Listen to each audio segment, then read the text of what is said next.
Hi guys, my name's Ali Shaw and I'm an author. I've written a novel called The Girl with Glass Feet, which I'm delighted to be able to tell you all about way over there in Chile.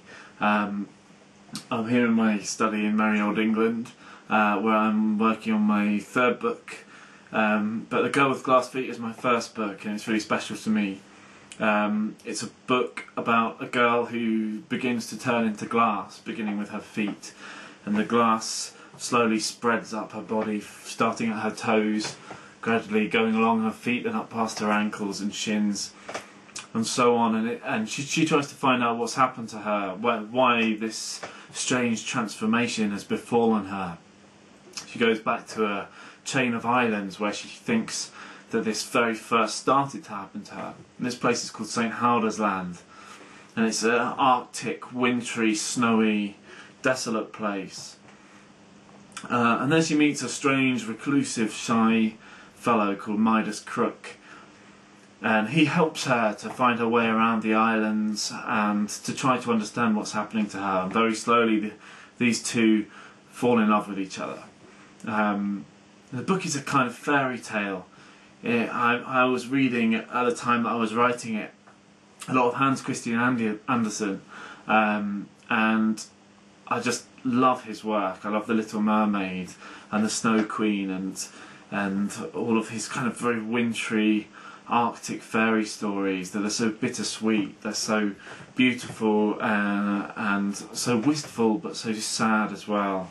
They seem to say a lot more about life than a lot of our kind of Disney-fied fairy stories do, that we're perhaps more used to these days.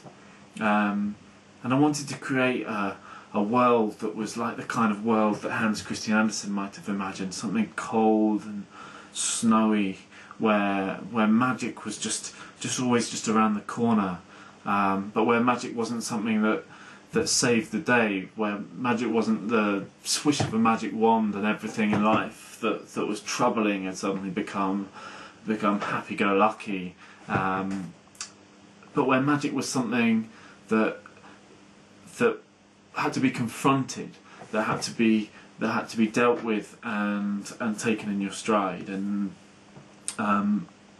so Ida, the main character in the book, who's the girl with glass feet, has to really learn how to deal with this strange magical affliction that's taking over her body.